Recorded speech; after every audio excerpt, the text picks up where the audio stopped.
하나님께서 오늘 우리에게 주시는 말씀은 데살로니가 전서 5장 16절에서 18절 말씀입니다. 16절에서 18절 말씀 우리 한 목소리로 합독하겠습니다. 항상 기뻐하라, 쉬지 말고 기도하라, 범사에 감사하라. 이것이 그리스도 예수 안에서 너희를 향하신 하나님의 뜻이니라. 아멘. 좌우에 계신 분들에게 우리 인사하겠습니다. 사랑합니다. 축복합니다.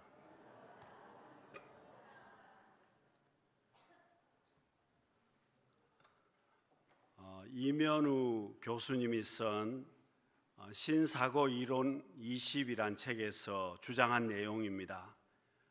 이분이 20가지 이론을 주장을 했는데 몇 가지만 소개를 해드리면 자전거 이론입니다. 여러분, 자전거를 배우는 분들 누가 자전거를 빨리 배우겠습니까? 많이 넘어지는 사람이 자전거를 빨리 배울 수 있다는 겁니다. 많이 넘어져 봐야 빨리 배운다는 겁니다. 실수와 시행착오가 오히려 더 좋은 결과를 만들어낸다는 주장이 바로 자전거 이론입니다. 여러분, 아령 이론도 있습니다. 처음에는 5kg짜리 아령을 내가 들었는데 계속해서 한 단계씩 올라가야 한다는 겁니다. 그렇게 한 단계씩 계속해서 꾸준히 노력하면 나중에 몇십 킬로도 충분히 들 수 있다는 겁니다. 여러분, 현재 내 모습이 만족할 만한 그런 수준이 아니어도 내가 한 단계씩 계속해서 올라가면 나중에는 내가 원하는 만큼의 수준에 도달한다는 겁니다. 또 송곳 이론도 있습니다. 문제가 생겼을 때에 이 문제 저 문제 모든 문제를 다 한꺼번에 해결하려고 하면 문제가 해결이 안 된다는 겁니다. 그런데 가장 큰 문제를 집중적으로 송곳처럼 그 문제를 집중적으로 해결하면 문제가 해결이 된다는 겁니다. 어려운 일은 송곳처럼 뚫고 나가야 한 군데 몰두해야 문제가 해결이 된다는 겁니다. 여러분, 나폴레옹 군대가 전쟁에서 계속해서 승리를 했습니다. 그 당시에 프러시아 군대가 막강한 군대였는데 나폴레옹 군대가 프랑스 군대가 계속해서 승리를 했습니다. 이유가 뭐냐고 하니까 세 군데 전력이 분산되어 서로 대치하고 있는 그런 상황이었습니다. 그런데 밤이 되면 나폴레옹이 두 군데에 있는 군대를 빼서 한 군데로 집중을 시켰다는 겁니다. 그렇게 해서 전쟁을 하니까 계속해서 프랑스 군대가 이겼다는 겁니다. 그리고 전쟁이 끝나면 적시로 밤중에 계속해서 말을 달려서 세 군데로 다시 부대를 분산 배치를 했다는 겁니다. 여러분, 나폴레옹의 전략은 군대를 한쪽으로 집결시켜서 전쟁에서 승리를 했다는 것이었습니다. 영안실 이론도 있습니다. 여러분, 사람이 1년 전의 나의 생각과 지금의 나의 생각이 꼭 같으면 그 사람은 1년 동안 영안실에 누워 있었던 것이나 마찬가지라는 겁니다. 여러분, 작년의 생각과 올해의 나의 생각이 똑같으면 그렇다는 겁니다. 무슨 이야기냐 하면 세상 모든 것은 다 변하는데 작년에 했던 것이라고 해서 관행적으로 똑같은 것을 계속해서 나만 하고 있으면 그 사람은 영안실에 누워있는 사람이나 똑같다는 겁니다. 여러분, 이분이 주장하는 것이 무엇이겠습니까? 이렇게 해야 내가 남들과 다르게 살 수 있고 이런 마음으로 살아야 내가 남들보다 더 나은 삶을 살 수 있다는 겁니다. 이런 마음이 있어야 성공할 수 있다고 주장을 하고 있습니다. 사랑하는 성도 여러분, 오늘 우리는 어떻게 그러면 여러분 살아야 하겠습니까? 여러분, 우리는 성도입니다. 여러분, 성도는 누구를 성도라고 말하는 것입니까? 여러분, 성도란 의미는 내 욕심이나 내 생각대로 사는 것이 아니라 하나님의 뜻대로 사는 사람을 성도라고 말할 수 있습니다. 그런데 문제가 있지 않습니까? 내가 하나님의 뜻대로 잘 살지를 못합니다.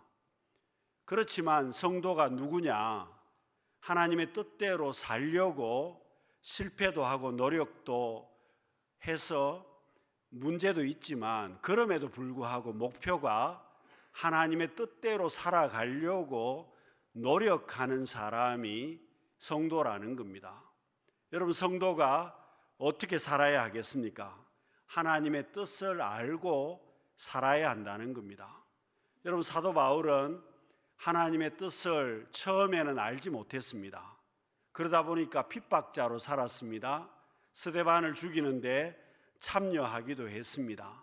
그런데 그가 다메섹 도상에서 예수님을 만난 다음에 하나님의 뜻을 발견하게 되었습니다. 알게 되었습니다. 그때부터 바울의 삶은 완전히 달라지게 되었습니다. 여러분, 우리 그리스도인의 삶이 무엇이겠습니까? 성도의 삶이 무엇이겠습니까? 하나님의 뜻대로 사는 것이 무엇이겠습니까? 오늘 우리에게 그 세 가지를 이야기하고 있습니다. 그 세 가지 단어를 말하고 있는데요.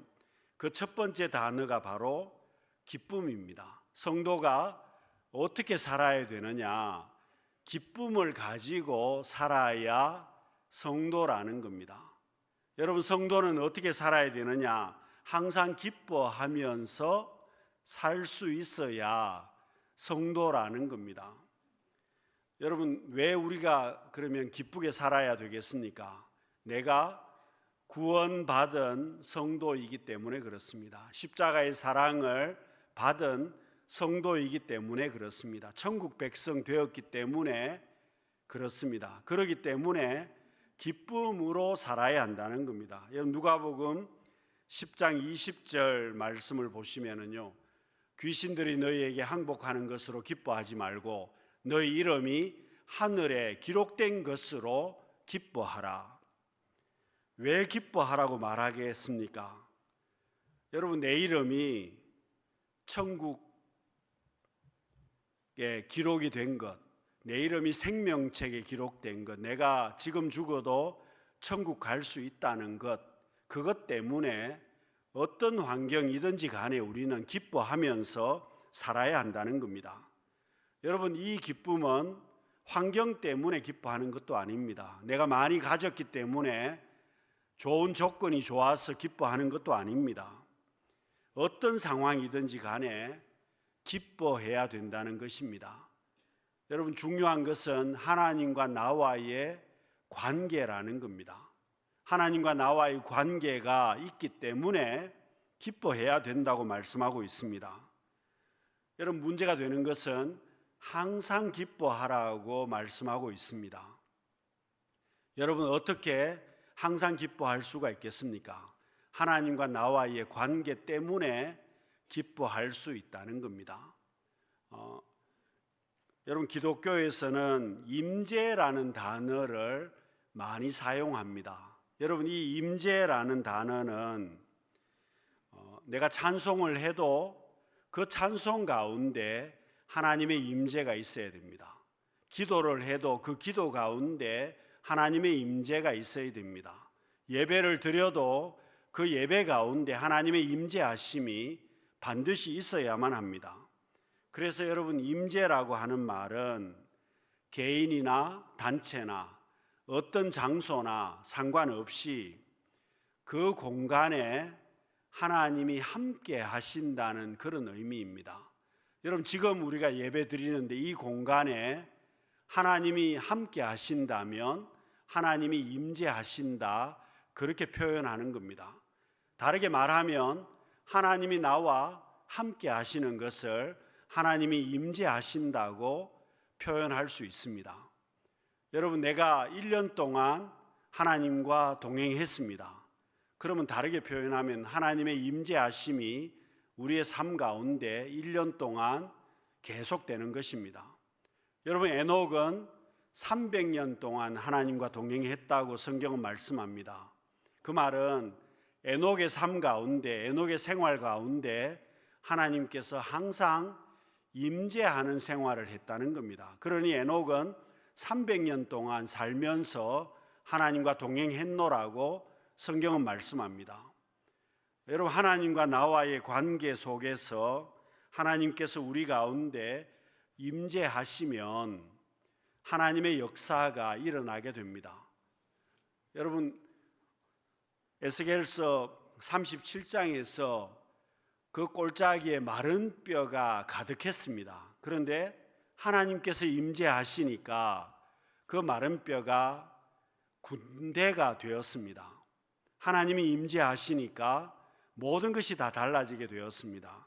여러분, 하나님이 임재하시면 변화가 일어나게 되고 우리가 승리하게 됩니다.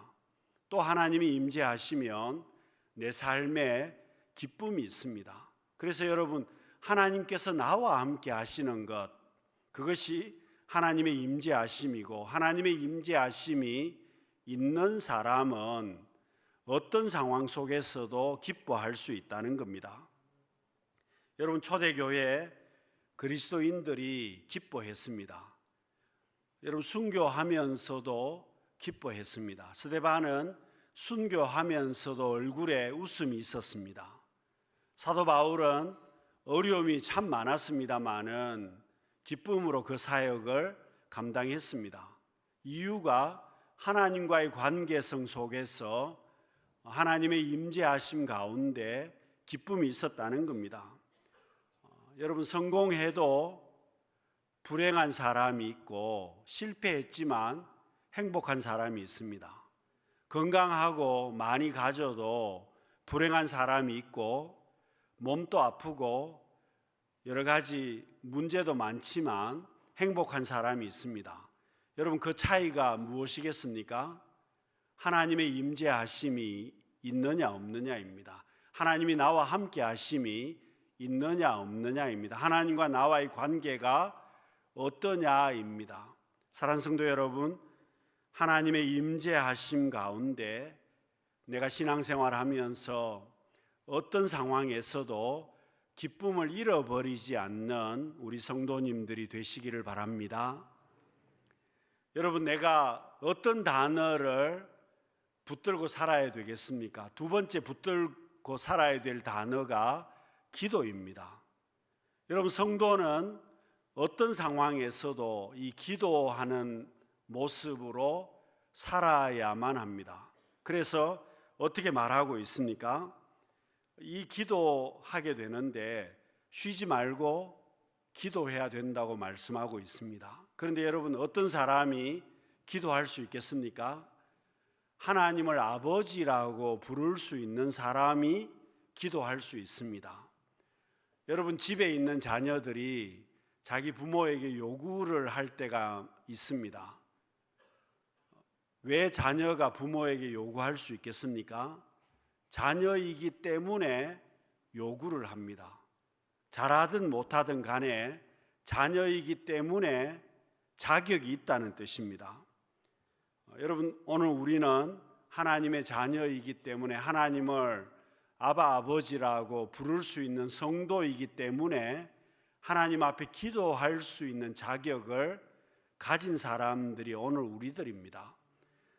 한번 따라하겠습니다. 나는 기도의 특권을 받은 사람입니다. 여러분, 우리가 기도할 수 있는 사람이라는 겁니다. 그런데 문제가 있습니다. 쉬지 말고 기도하라고 말씀하고 있습니다. 여러분, 어떻게 쉬지 말고 기도할 수 있겠습니까? 밥도 먹어야 되고 일도 해야 되고 잠도 자야 되는데 어떻게 쉬지 않고 기도할 수 있느냐? 여러분, 이 말은 우리의 호흡을 생각하면 이해할 수 있습니다. 여러분, 숨 쉬는 것은 쉬지 말고 숨을 쉬어야 됩니다. 그렇지 않습니까? 잠잘 때도 숨을 쉬어야 하고 밥 먹을 때도 숨을 쉬어야 하고 무엇을 하든지 간에 내가 숨을 쉬어야 살 수 있습니다. 기도도 그렇다는 겁니다. 우리의 24시간 쉬지 말고 기도하라는 의미는 항상 기도하는 마음가짐으로 생활하고 기도하는 마음가짐으로 살아야 한다는 겁니다. 일할 때도 기도하는 마음으로 일해야 되고 밥 먹을 때도 기도하는 마음으로 밥을 먹어야 되고 잠잘 때도 마찬가지고 모든 생활의 모든 부분들이 기도하는 마음을 잃어버리지 말아야 한다는 뜻입니다. 여러분, 우리가 이렇게 살아야 되는 것은 시대가 불안합니다. 정치적으로, 경제적으로, 사회적으로, 문화적으로, 전 세계적으로 다 불안합니다. 여러분, 전쟁을 하게 되면 상대편에서 지뢰를 많이 살포한다고 합니다. 왜 지뢰를 살포하겠습니까?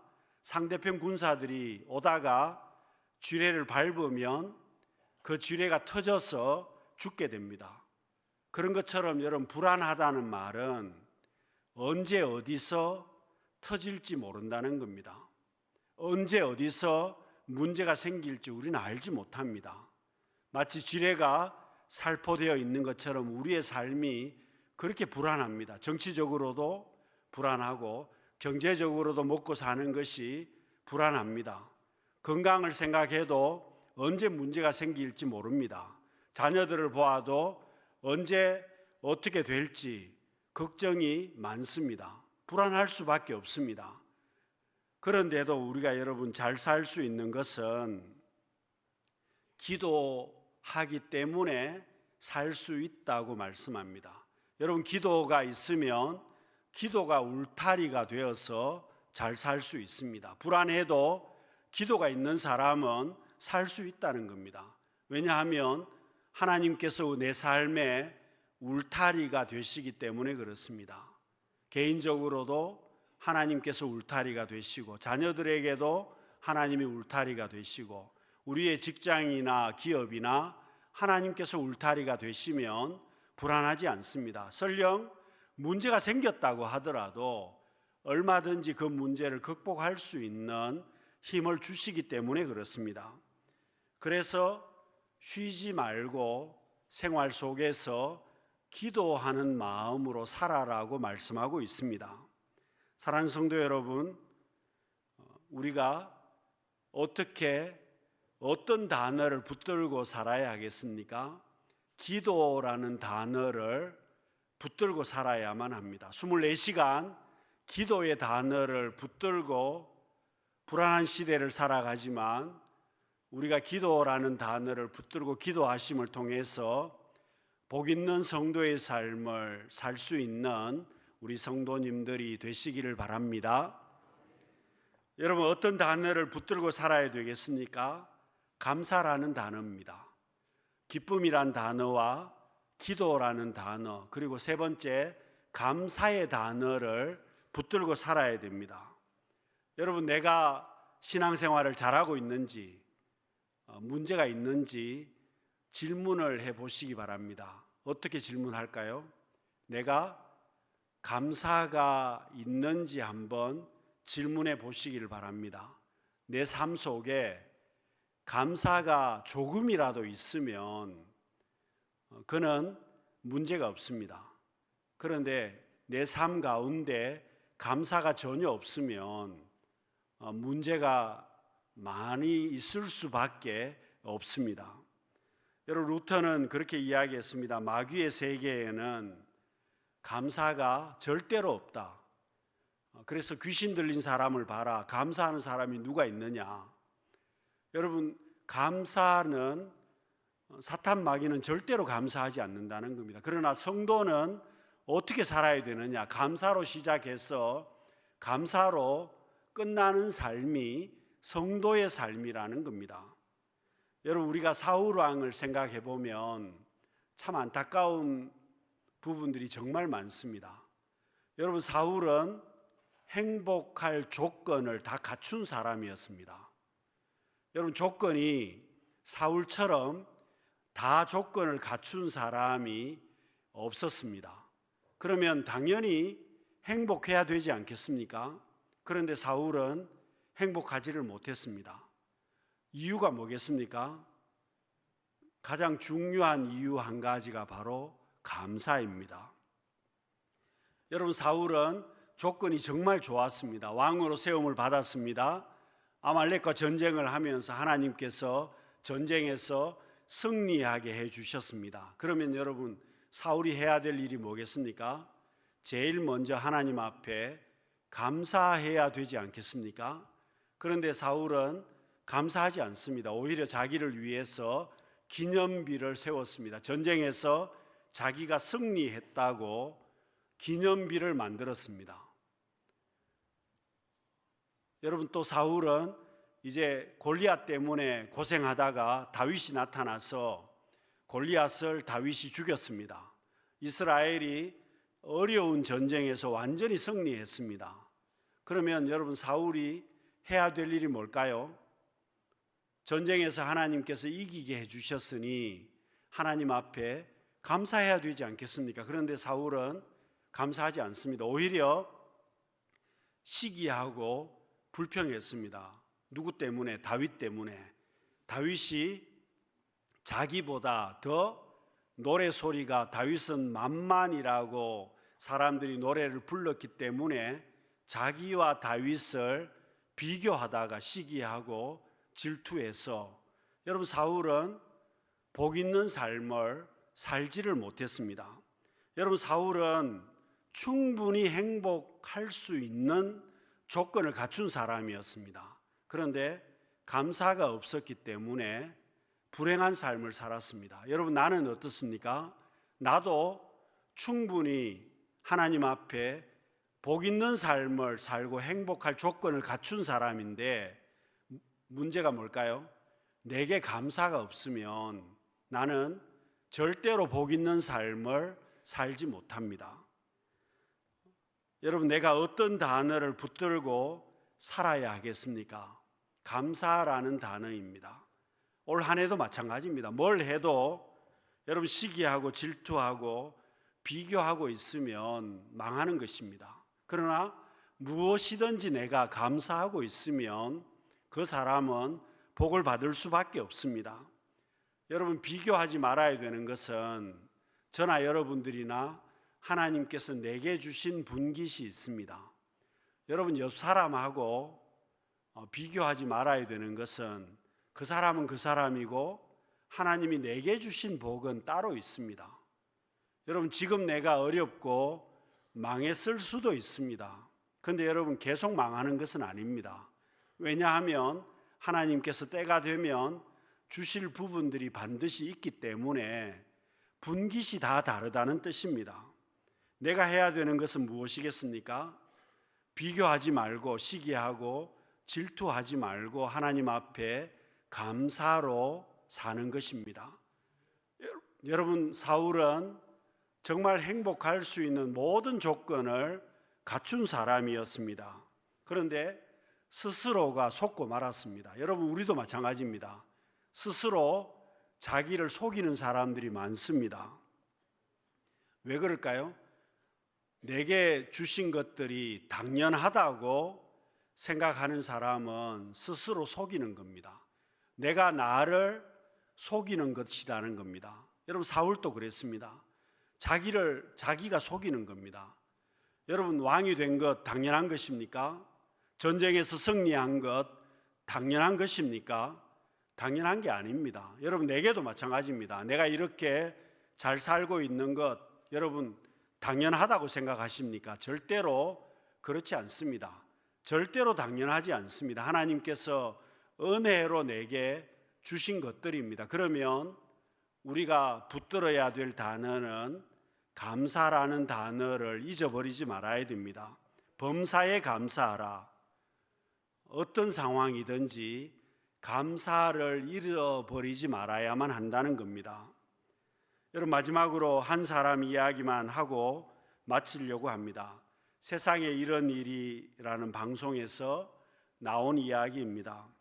이 방송에서 이 아주머니가 늘 한복만 입고 다녔습니다. 한복만 입고 생활을 했습니다. 동네 사람들이 이 아주머니가 다른 옷을 입고 있는 것을 그동안 본 적이 없었습니다. 항상 한복만 입었습니다. 빨래를 해도 한복을 입고, 일을 해도 한복만 입고, 무엇을 해도 항상 한복만 입고 살아갑니다. 여러분, 한복이 개량 한복도 있습니다만은 불편하지 않습니까? 우리 교회에서도 그렇습니다. 행사를 해서 한복 입으라 그러면 입이 툭 튀어나오시는 분들이 있습니다. 그래서 제가 한복 입으라고 말하지 않습니다. 여러분, 한복이 불편한데 왜 그러면 한복을 입겠습니까? 이유가 있었습니다. 이분이 여고 시절 기차 통학을 하면서 학교에 다녔는데 장난을 치다가 기차에서 떨어졌습니다. 여러분, 기차에서 떨어지는 사람도 있더라고요. 그런데 기차에서 떨어져서 다쳐가지고 결국은 두 다리를 자르게 되었습니다. 허벅지 밑으로 다리를 절단했습니다. 얼마나 절망을 했겠습니까? 그런데 이분이 극복을 했습니다. 더 놀라운 것은 결혼을 해서 자녀가 4명이었습니다. 남편은 방송에 나오지 않는 것으로 보아서 남편이 어떻게 되었는지는 모르겠습니다만은 이 양 다리가 없는 아주머니가 안 해본 장사가 없다고 고백을 했습니다. 전동차를 타고 다니면서 기어 다니면서까지 장사를 했다고 합니다. 그런데 다리가 없으니까 사람들이 자꾸만 다리에 관심을 두더라는 겁니다. 그런데 어느 날 한복을 입었는데 다리가 보이지 않으니까 너무 좋았다는 겁니다. 그래서 그때부터 한복만 입고 다녔다는 겁니다. 한복을 입으니까 모든 것을 감출 수가 있었다고 고백을 했습니다. 그래서 집에 한복이 수백 벌 될 정도로 한복이 많았습니다. 여러분, 이 아주머니의 마지막 말이었습니다. 그 말을 잊을 수가 없습니다. 서글프고 우울한 생각이 들 때마다 나는 3번 활짝 웃습니다. 우울함이 달아날 때까지 웃습니다. 여러분, 자기의 삶이 참 우울하지만 그 우울함이 달아날 때까지 3번 웃고 3번 해서 안 되면 3번 이상으로 그 우울함이 달아날 때까지 계속해서 웃는다는 것이었습니다. 사랑하는 성도 여러분, 오늘 우리는 어떻습니까? 여러분, 두 다리를 멀쩡하게 가지고 더군다나 하나님을 아버지라고 부르고 하나님께서 지금까지 나를 용납해 주시고 우리의 삶 가운데 은혜를 주셨습니다. 여러분, 그러면 우리는 당연히 이 3가지 단어를 가지고 살아야 될 사람이라는 겁니다. 여러분, 우리의 삶은 당연히 기쁨이 있어야 되고 기도하는 삶이 되어야 하고 감사하는 삶이 되어야 할 것입니다. 여러분, 속담에 이런 속담이 있습니다. 올라가지 못할 나무를 쳐다보지도 말라고 말한 속담도 있습니다. 그런데 여러분, 기쁨이 있고 기도가 있고 감사가 있는 사람은 현재 상황과 전혀 상관이 없습니다. 어떤 모양이든 전혀 문제가 없다는 것입니다. 사랑하는 성도 여러분, 올 한 해를 시작하시면서 또 올 한 해를 살아가시면서 이 3가지 단어, 기쁨과 기도와 감사를 붙들고 복 있는 성도의 삶을 살아갈 수 있는 우리 강남의 모든 성도님들이 되시기를 바랍니다.